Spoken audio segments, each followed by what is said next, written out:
Loving Sai Ram and greetings from Prashanti Nilayam. We continue with our journey through the life and leelas of Shirdi Baba, guided of course by Hemat Pant, whose monumental work is now available in a fresh English translation through the praiseworthy effort of Dr. Indra Khar. We saw that Pant earlier referred to Baba as Guru. We now finding him refer to Baba as Sadguru, the Guru of all Gurus. Now, who is that Guru of all Gurus? God, of course. Thus, for Pant, Baba is verily God. Such is the reverence of Hemat Pant for Baba that love literally drips from every word that he writes about his Sadguru. He says, and I quote, "As Baba places his lotus hand on the head, the sins of so many past births which have reached a point of culmination are all washed away, leaving Sai's loving devotees totally purified.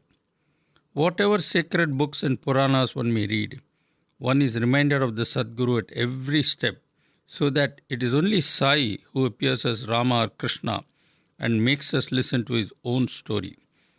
As you sit down to listen to the Bhagavad, Krishna appears as none other than Sai, right from tip to toe, who is singing the Uddhava Geet for the benefit of his devotees. Even in your casual conversations, you are suddenly reminded of one or the other stories of Sai's stories to illustrate a point." End of quote. I don't remember how you feel, but talking to many devotees about our beloved Swami, I hear more or less very similar comments. That, of course, should not come as a surprise.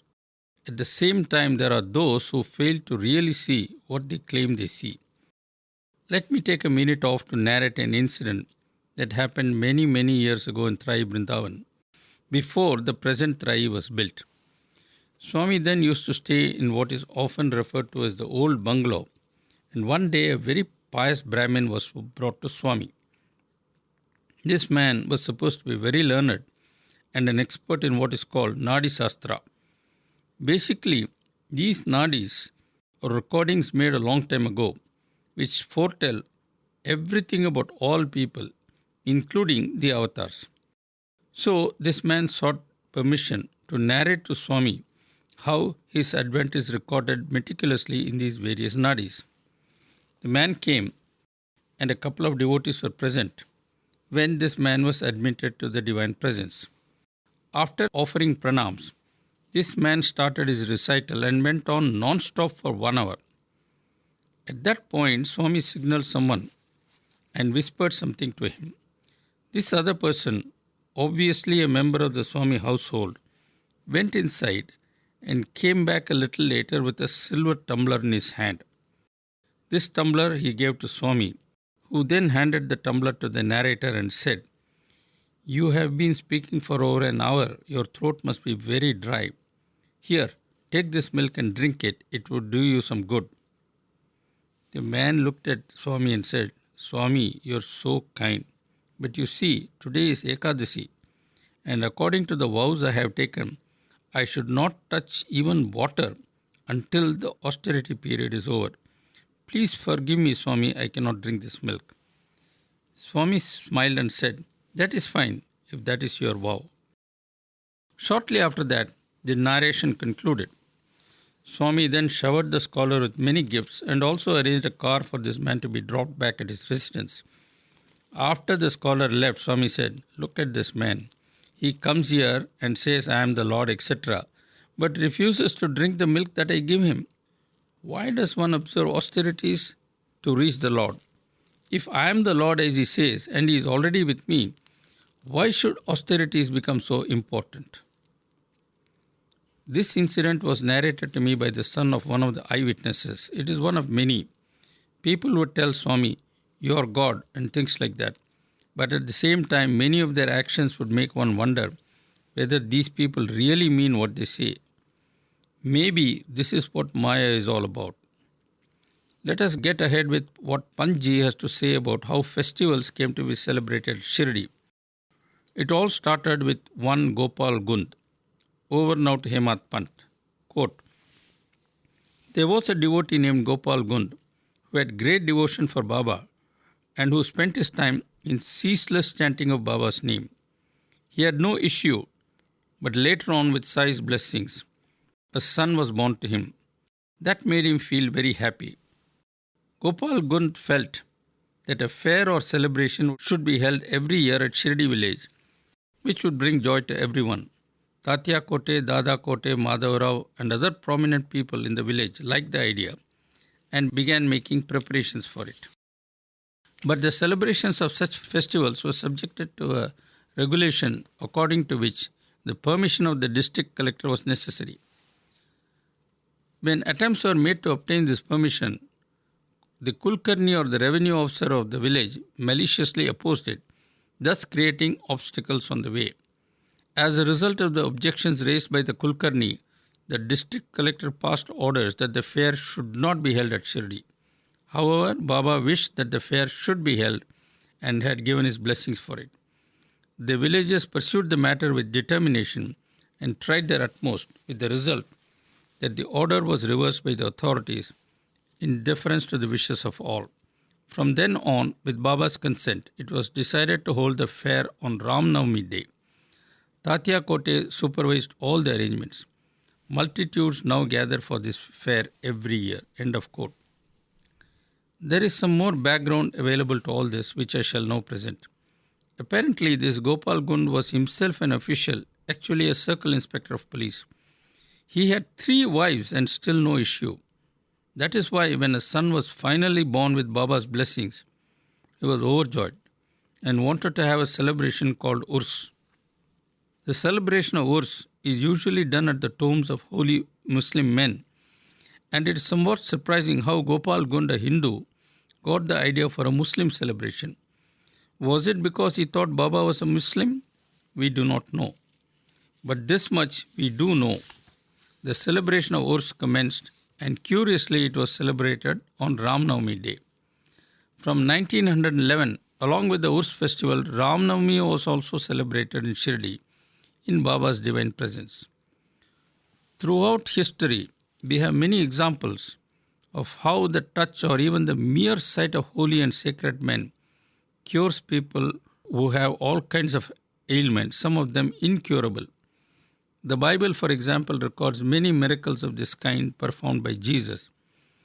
Hemant Pant says that many became healthy and robust by the mere darshan of Baba, while many wicked men changed their wicked ways and became good by falling at his feet. Many were also cured of the dreaded leprosy. Let us hear a bit of all this from Hemant Pant himself in his own words. Quote, "Limitless was Baba's power and greatness, which no one could fathom. People from all 4 directions started coming to Shirdi in multitudes for his darshan. He would always be sitting in the same place near the Dhuni, the sacred fire, absorbed in meditation after morning ablutions. A nice white turban on his head, he would always wear clean dhoti around his waist and don a long shirt. Such was his dress in the beginning. He used to administer indigenous medicine in the village. By observing the symptoms, he gave medicine and had a good deal of success, so that he became a famous Hakim or physician practicing the Muslim system of medicine. Once, a devotee had red inflamed eyes, which appeared as red balls due to swelling. Both the eyeballs were bloodshot. No doctor was locally available in Shirdi. The simple, trusting devotee showed his eyes to Baba. At once, Baba got some bibba crushed and made it into balls." End of quote. This is where the unpredictability of the divine shows up. Now, normally, for such a condition as described, something soothing to the eye would be applied. But this bibba seed was just the opposite of soothing. If applied to the eye, it would create a terrific burning sensation, and so it was the wrong medicine. Let us hear the rest of the story from Pant. Quote, "Baba's remedy was most unusual. He picked up the balls, one at a time, with his own hands, and rammed them into each of the eyes, bandaging finally with a piece of cloth. Next day, the bandage was removed from the eyes, and water was poured over them in a continuous stream. The swelling had subsided completely, and the eyeballs had become completely normal. Such a delicate organ like the eyes. But even the bibba seeds cause no burning or pain. In fact, they cure the eye ailment. Absolutely. Many are such experiences. End of quote. Baba kept on a constant drama, making people wonder whether he was a Muslim or a Hindu Brahmin, whether he was God or just a saint. This drama was clearly a test, which a few passed, but many failed. The truly faithful had absolutely no doubts. For them, Baba was God in human form. No matter how strange some of his actions appeared, and also quite contrary to standard practices. Hemant Pant says, and I quote, "In the mosque, the bhajan went on all the time, and the distribution of food to the people also went on in that mosque. Again, the Hindus worshipped his feet and offered oblations to him in the mosque. How can he be a Muslim? If a Muslim, how was he worshipped by the best among the Brahmins and the Agnihotri prostrated before him, giving up their pride?" Baba would talk and laugh and move freely with all. The words Allah Malik, meaning God is the master, were constantly on his lips. He disliked arguments and unprofitable wrangling. His staff was always kept near at hand. By disposition an ascetic, he was tranquil and had conquered the senses and the mind. From his speech flowed perfect Vedanta till the end. Nobody could gauge his true nature. End of quote. Like our beloved Swami, Baba was also an embodiment of compassion. That, of course, should not come as a surprise. Hemant Pant not only extols this aspect of Baba, but narrates many thrilling incidents relating to miracle cures. Here is one of them. Quote, "This Hakim or doctor lived only for the benefit of others. About his own profit, he was least interested, and to achieve the good of others, he would bear intolerable pain and suffering." In this context, I shall now narrate an extraordinary incident which will bring out Baba's compassion and all-pervasiveness. In the year 1910, on the Dhanteras day, on the eve of Diwali, Baba was sitting near the Duni or sacred fire, putting logs of wood into the fire in a casual manner.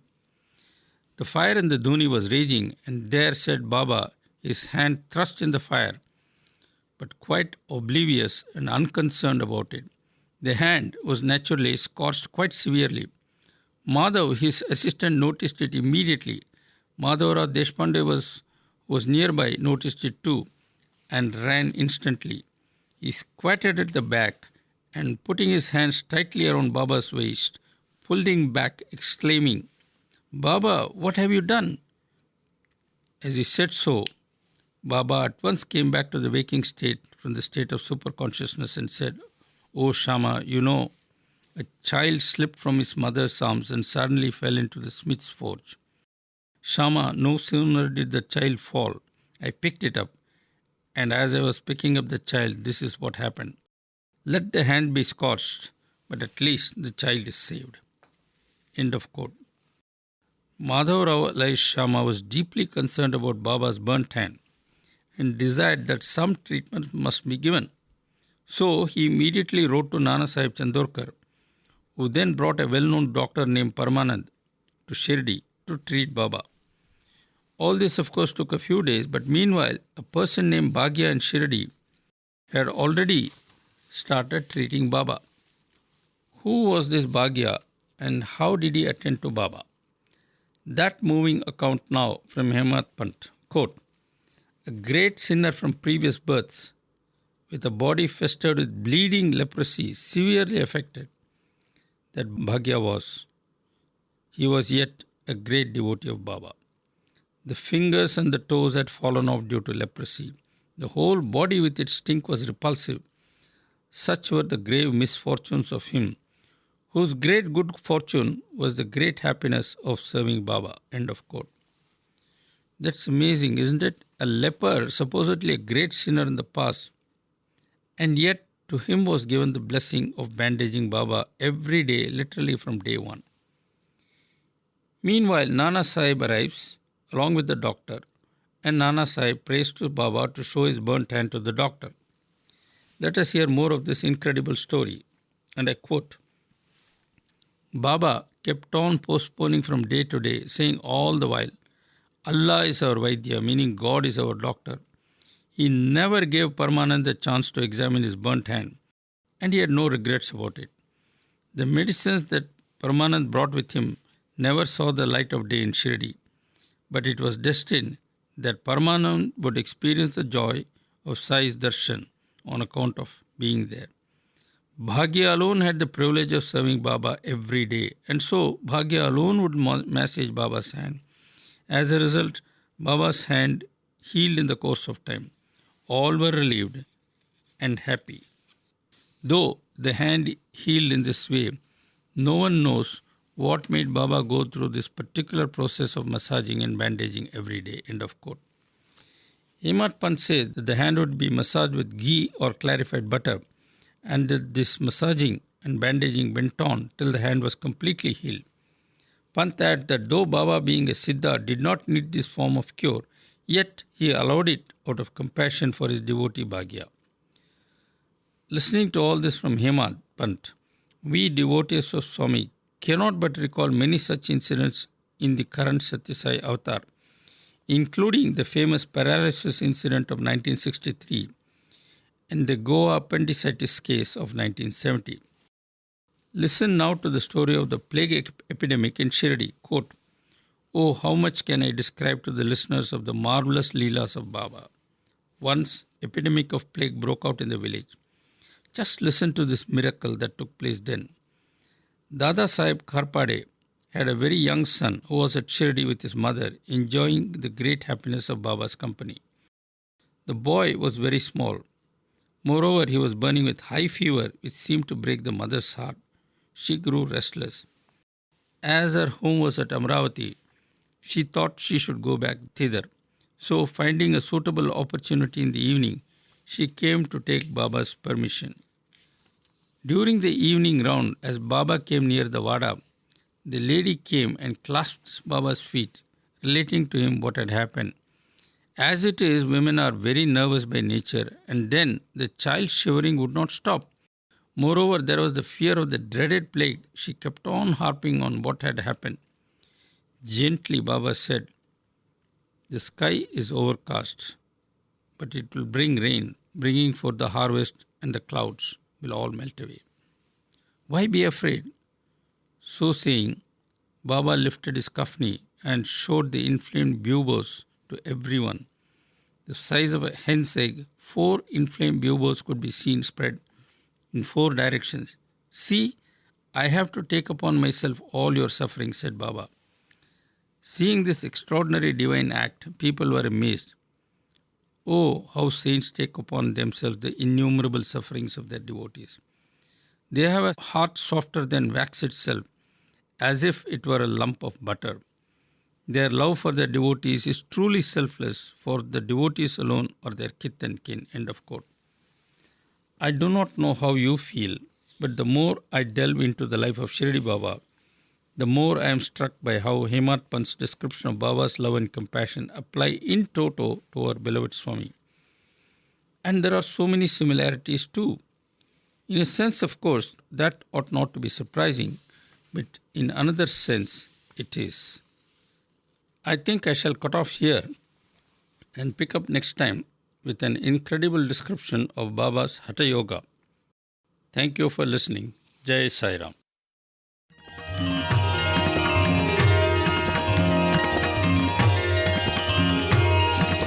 सद्गुरु रायाने जला तेल केले, दीप उजळिले लक्षावधी, ठेवूनिया दीप उषा पायथ्याशी, पहुडे फळीसी गुरुमूर्ती, त्यांच्या त्या कृतीचा हाच आहे अर्थ,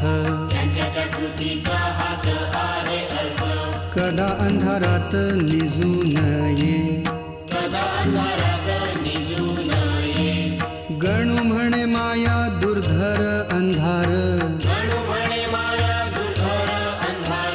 गणू म्हणे माया दुर्धर अंधार, ज्ञानदीप थोर म्हणून लावा,